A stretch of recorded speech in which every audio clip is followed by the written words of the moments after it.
मुंबई भारत का वो metro city है जहां हर भारतीय के सपने सच होते हैं। सालों पहले ये सिटी बॉम्बे के नाम से जाना जाता था।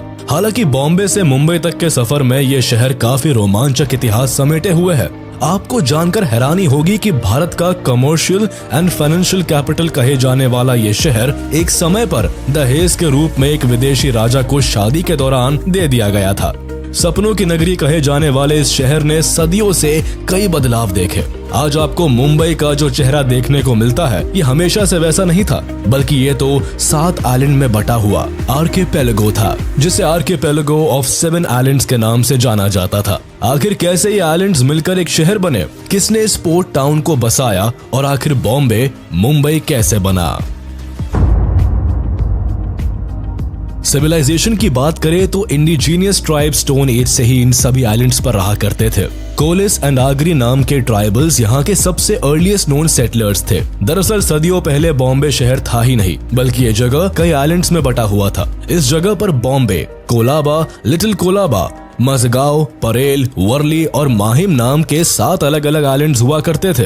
ये आइलैंड्स कुछ दूरी पर एक दूसरे से अलग अलग बसे हुए थे। उन दिनों यहाँ केवल fishing villages, marshes, mud flats, caves, temples and hills ही देखने को मिलते थे। इन आइलैंड्स में रहने वाले ज्यादातर लोग मछुआरे थे जो यहाँ मछली पकड़कर अपना जीवन चलाते थे। इसके अलावा भी कई कम्युनिटीज इन आइलैंड्स में रहती थी। सबसे मजेदार बात यह है कि 7 आइलैंड्स अलग अलग कल्चर को फॉलो किया करते थे और इन सबके इंडिजीनियस किंग्स हुआ करते थे। 3rd सेंचुरी BCE से लेकर 1348 तक यहाँ पर अलग अलग हिंदू डायनेस्टीज ने राज किया। सबसे पहले यहाँ मौर्यन किंग अशोका का राज हुआ करता था, लेकिन 185 BCE में मौर्य एम्पायर के डिक्लाइन के साथ 2nd सेंचुरी BCE से लेकर 10th सेंचुरी CE तक इन आइलैंड्स पर वेरियस इंडिजीनियस डायनेस्टीज ने राज किया, जिसमें सतवाहनस, अभिरास, वाकटकस, कालाचूरिस, कोंकण चालुक्यास, राष्ट्रकूटास, सिल्हारस और छोलास शामिल थे।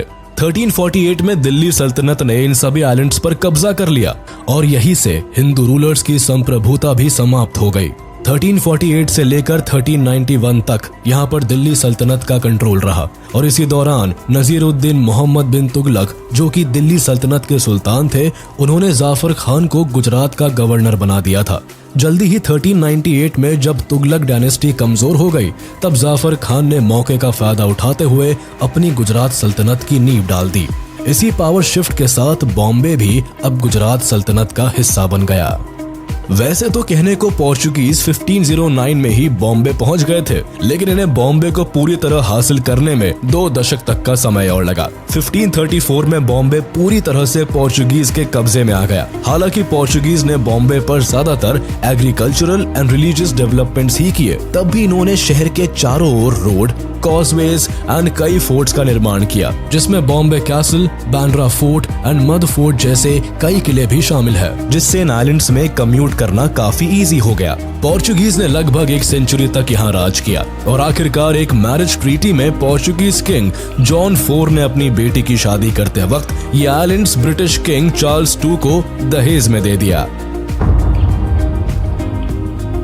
20th में 1498 में Portuguese explorer Vasco da Gama सबसे पहले यूरोपियन ट्रेडर के रूप में इंडिया के मालाबार कोस्ट कालीकट पहुंचे। अपने अराइवल के कई साल बाद 1505 में पोर्चुगीज के first viceroy Francisco de Almeida ने कोचिन में अपना पहला हेडक्वार्टर्स एस्टैब्लिश किया और 1510 में बीजापुर सल्तनत को हराकर गोवा को कैप्चर कर उसे अपना परमानेंट सेटलमेंट बना लिया।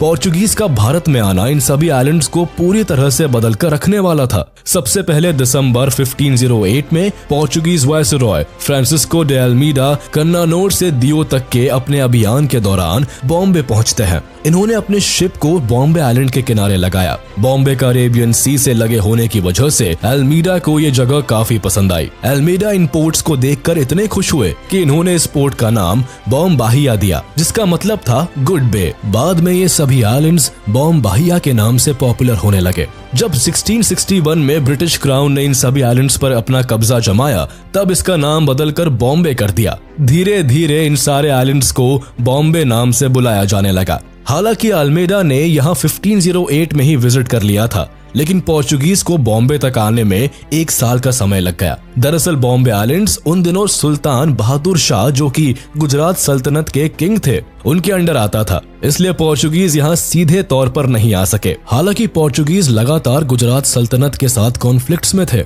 इसी दौरान पुर्तगालियों ने माहिम क्रीक पर अपनी जीत हासिल कर ली और 21 जनवरी 1509 को गुजरात सल्तनत के एक जहाज पर कब्जा करने के बाद अपनी पहली यात्रा बॉम्बे आइलैंड के लिए की।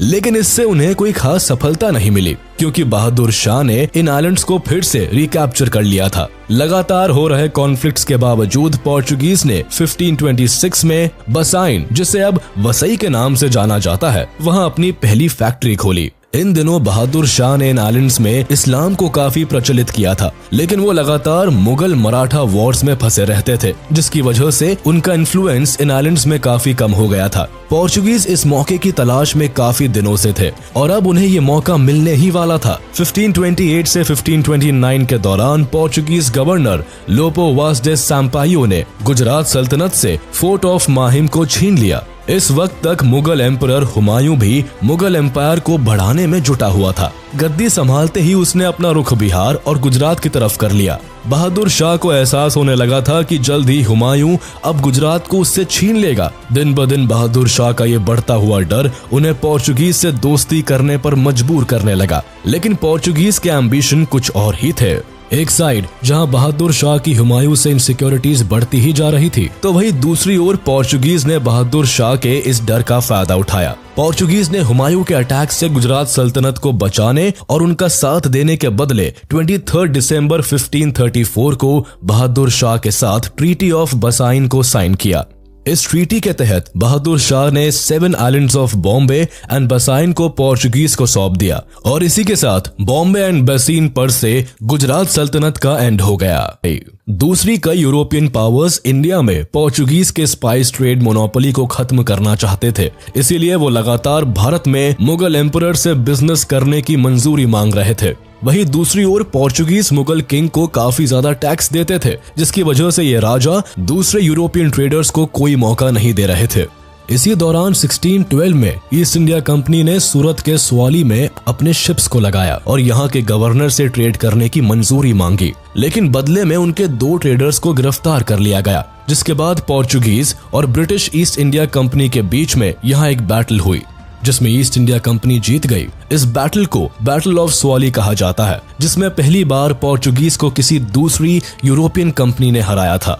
इस जीत के बाद पोर्चुगीज की इंडिया में न सिर्फ ट्रेड मोनोपोली खत्म हुई, बल्कि उनकी क्रेडिबिलिटी भी खराब हो गई। इसके साथ ही ईस्ट इंडिया कंपनी को इंडिया के कुछ एरियाज में ट्रेड की परमिशन भी मिल गई। एक तरफ ब्रिटिशर्स अपने ट्रेड को भारत में एक अच्छे लेवल पर ले जाने के लिए जी जान लगा रहे थे, तो दूसरी ओर middle of the 17th century तक भारत में डच की पावर काफी ज्यादा बढ़ती नजर आ रही थी।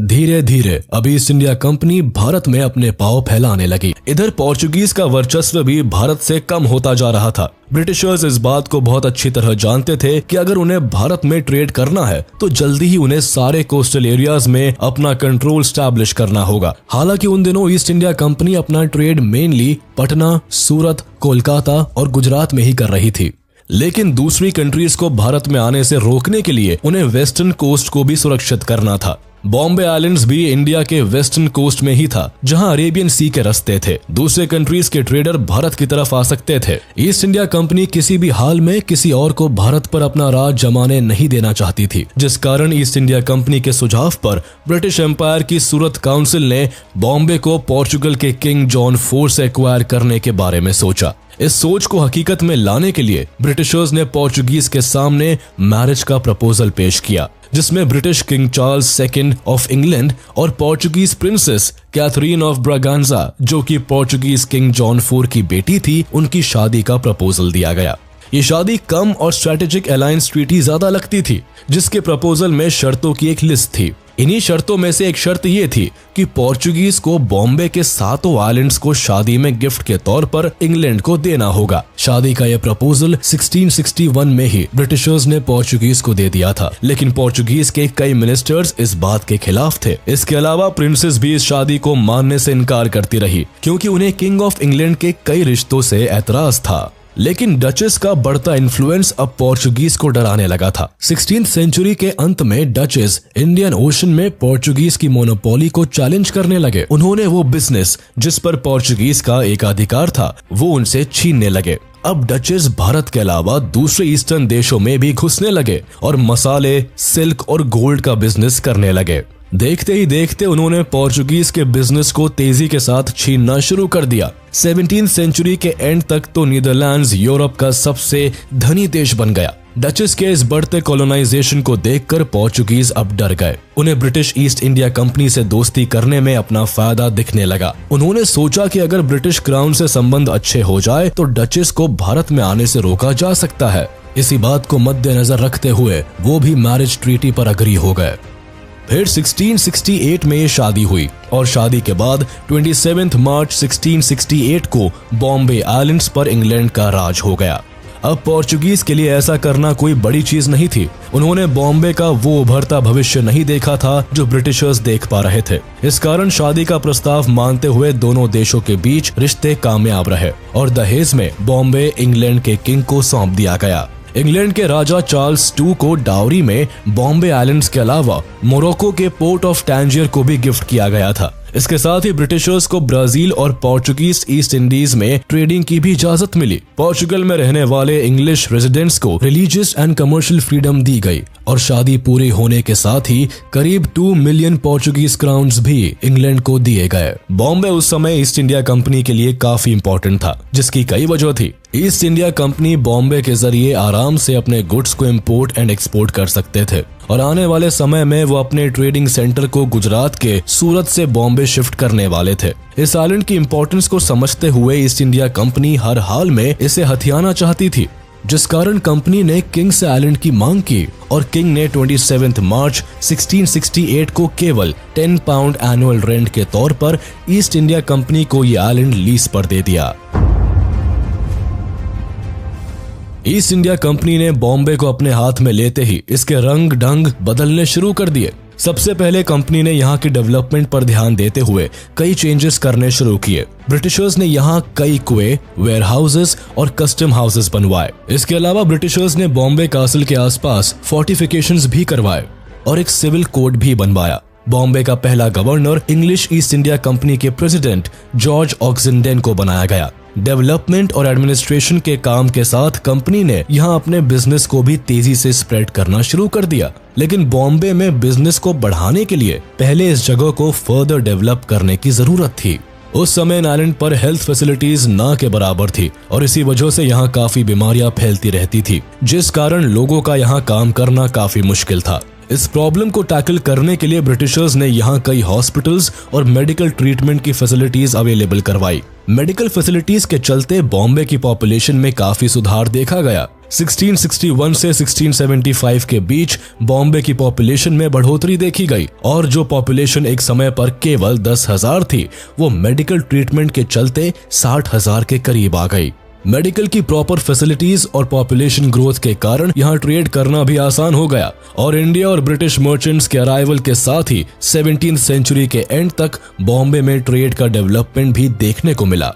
यहाँ salt, rice, Ivory, cloth, lead and sword blades का काम किया जाता था। बॉम्बे में जब ट्रेड ने अपनी ग्रोथ की तो 1710 तक ब्रिटिशर्स ने अपना बॉम्बे कैसल भी बनवा लिया।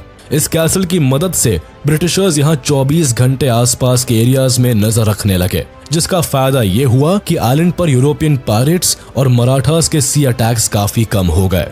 वक्त के साथ साथ बॉम्बे ने ब्रिटिशर्स के बिजनेस में काफी मदद भी की, जिस कारण यहाँ के बढ़ते स्ट्रैटेजिक और पॉलिटिकल इंपॉर्टेंस को देखते हुए ईस्ट इंडिया कंपनी ने सूरत से बॉम्बे में अपना हेडक्वार्टर भी शिफ्ट कर लिया, जिसके बाद मिड 18th सेंचुरी तक बॉम्बे डायरेक्ट ब्रिटिश क्राउन के कंट्रोल में आ गया और यहाँ से बॉम्बे को एक मॉडर्न बॉम्बे बनाने का दौर शुरू हो गया।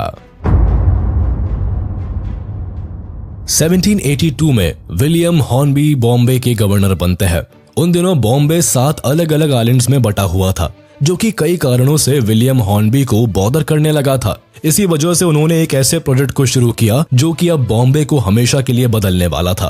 दरअसल इन सभी आइलैंड्स पर आने जाने के लिए ब्रिटिश ट्रेडर्स को बोट और शिप का सहारा लेना पड़ता था। ऐसी हालत में जब भी बाढ़ या सुनामी आती थी तो ये सारे बोट्स बर्बाद हो जाते थे, जिससे कि ईस्ट इंडिया कंपनी को काफी नुकसान का सामना करना पड़ता था। इसके अलावा सूरत पोर्ट मुगल साम्राज्य का सबसे महत्वपूर्ण बंदरगाहों में से एक था, तो ईस्ट इंडिया कंपनी को मुगलों से हमेशा ही डर लगा रहता था। उन्हें अब एक नए बंदरगाह की जरूरत भी थी जहां वो मुगल किंग्स की नजरों से दूर खुद को फ्लरिश कर सके। इसके अलावा सातों आइलैंड्स के एडमिनिस्ट्रेशन को संभालने में भी ईस्ट इंडिया कंपनी को दिक्कतें आ रही थी। इन्हीं सारी परेशानियों को दूर करने के लिए विलियम हॉर्नबी ने इन सातों आइलैंड्स को जोड़ने के लिए वेलार्ड रिक्लेमेशन प्रोजेक्ट शुरू किया। इन्हें पता था कि जब ये सातों आइलैंड्स आपस में जुड़ जाएंगे तब यहाँ ट्रेड, डेवलपमेंट और एडमिनिस्ट्रेशन को मैनेज करना आसान हो जाएगा। इस सपने को हकीकत करने के लिए उन्होंने इन सातों आइलैंड्स के बीच कॉजवेज बनाने लगे, जिसे ऑफिशियली हॉर्नबी वेलार्ड रिक्लेमेशन प्रोजेक्ट का नाम दिया गया।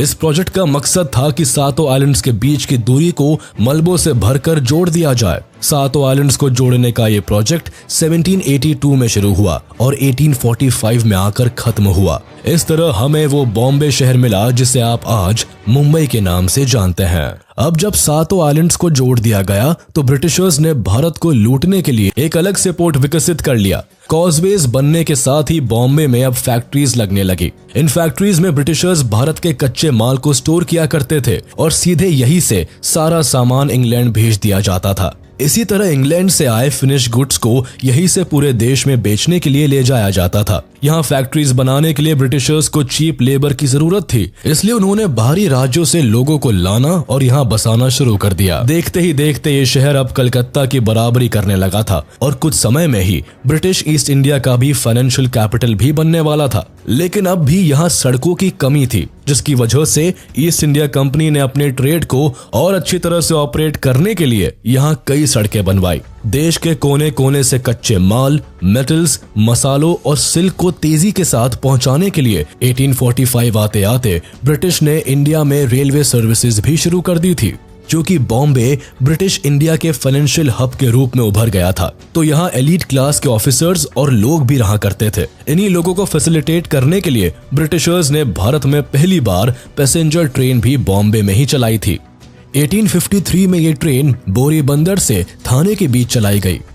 इसी बीच भारत में एक बड़ा बदलाव हुआ। भारत में 1857 की क्रांति ने जोर पकड़ ली। इस क्रांति के बाद ब्रिटिश क्राउन ने ईस्ट इंडिया कंपनी को भारत से डिसॉल्व कर दिया। हालांकि इसके बाद इंडियन ओशन ट्रेडिंग की बागडोर अब भी ईस्ट इंडिया कंपनी के पास थी। 1 जून 1874 को एक्ट ऑफ पार्लियामेंट के तहत ईस्ट इंडिया कंपनी को पूरी तरह से डिसॉल्व कर दिया गया। इसके बाद पूरा भारत अब सीधे ब्रिटिश क्राउन के अंडर आ गया और बॉम्बे सहित पूरे भारत की अफेयर्स की बागडोर अब ब्रिटिश राज के हाथों में चली गई। क्योंकि बॉम्बे भारत के सबसे उन्नत और बड़े शहरों में से एक था, इसलिए ब्रिटिश क्राउन ने इसे फर्दर डेवलप करने के कई प्लान्स पर काम किए। टाइम के साथ बॉम्बे काफी प्रॉस्पेरस होता चला गया। जैसे ही यहाँ फैक्ट्री सेटअप हुई और अर्बनाइजेशन शुरू हुआ। अर्बनाइजेशन शुरू होने के साथ ही यहाँ की पॉपुलेशन बढ़ने लगी। बाहर से लोग और कामगार यहाँ नई अपॉर्चुनिटीज की तलाश में आने लगे। बढ़ती पॉपुलेशन की वजह से यहाँ अब कई परेशानियां भी शुरू होने लगी, जिसमें major problem health care system का था। 1896 में यहाँ प्लेग फैल गया, जिससे कि बॉम्बे प्रेसिडेंसी के हालात काफी नाजुक हो गए। इसके बाद यहाँ ब्रिटिश एम्पायर ने बॉम्बे सिटी इम्प्रूवमेंट ट्रस्ट को बनाया, जिससे कि बॉम्बे की हालत को सुधारा जा सकता था। इसके बाद इस ट्रस्ट ने यहाँ नए सेटलमेंट्स बनाए, जहाँ लोगों को सेटल किया गया। इस नए सेटलमेंट के दौरान ब्रिटिशर्स ने भारतीय कामगारों और आर्टिसंस को यहाँ से निकाल दिया, जिससे कि ब्रिटिशर्स को अपने फायदे के लिए और ज्यादा जमीनें मिल गई और जो भारतीय आर्टिसंस यहाँ रहा करते थे रातों रात बेघर हो गए। इसी ग्रुप ने बॉम्बे के चारों तरफ सी वॉल्स बनाने का काम शुरू किया। हालांकि ये प्रोजेक्ट काफी एम्बिशियस था और इसी वजह से इसका काम काफी लंबा चला। वर्ल्ड वॉर 2 के समय जब फाइनली मरीन ड्राइव का निर्माण हुआ, तब जाके ये सी वॉल का प्रोजेक्ट पूरा हो सका। हालांकि बॉम्बे में डेवलपमेंट तेज रफ्तार में हुई, लेकिन इसका मकसद सिर्फ और सिर्फ ब्रिटिश एम्पायर के इनकम को बढ़ाने और भारत से ज्यादा धन लूट कर ले जाने का था। बॉम्बे में मरीन ड्राइव फ्लाईओवर का निर्माण भी वर्ल्ड वॉर 2 में सिपाहियों को खाना, पानी, जरूरत के सामान और युद्ध के हथियारों को आसानी से और तेजी के साथ ट्रांसपोर्ट करने के लिए हुआ था। 1945 में जब मरीन ड्राइव का काम पूरा हुआ तब बॉम्बे के सबर्ब्स में भी काफी खाली जमीन मिली जहां डेवलपमेंट्स और रेजिडेंशियल प्रॉपर्टी बिल्डअप होने लगी। ब्रिटिश राज के टाइम में बॉम्बे पॉलिटिक्स और बिजनेस का बड़ा हब बन गया। ब्रिटिशर्स ने यहाँ कई बड़े स्ट्रक्चर्स बनवाए जो आज तक भारत की शान में खड़े हैं। The Rajabai clock tower, Victoria terminus और बॉम्बे हाई कोर्ट का निर्माण भी ब्रिटिश रूल के दौरान ही हुआ था। 1911 में जब जॉर्ज फिफ्थ का भारत के एम्परर के तौर पर कोरोनेशन होने वाला था तब मुंबई के आइकॉनिक गेटवे ऑफ इंडिया का निर्माण किया गया जो कि 1924 में बनकर पूरा हुआ। 1947 में जब भारत आजाद हुआ तब तक बॉम्बे भारत के सबसे इम्पोर्टेंट शहरों में शुमार हो गया था। यहाँ गुजराती समाज के लोगों का काफी बोलबाला था। पोस्ट इंडिपेंडेंस यहाँ की इकोनॉमी और बिजनेस गुजराती समाज के लोगों के हाथ में था, जिसकी वजह से मराठी स्पीकिंग पॉपुलेशन में काफी डिससैटिस्फैक्शन फैलता जा रहा था, जिसकी वजह से यहाँ 1956 से 1960 तक मराठा प्रोटेस्ट चला। इस दौरान बॉम्बे में काफी वायलेंस फैलने लगा। बढ़ती अनसैटिस्फैक्शन और वायलेंस की वजह से 1960 में बॉम्बे स्टेट का पार्टीशन कर दिया गया और इसके बाद दो नए स्टेट्स महाराष्ट्र और गुजरात को फॉर्म किया गया।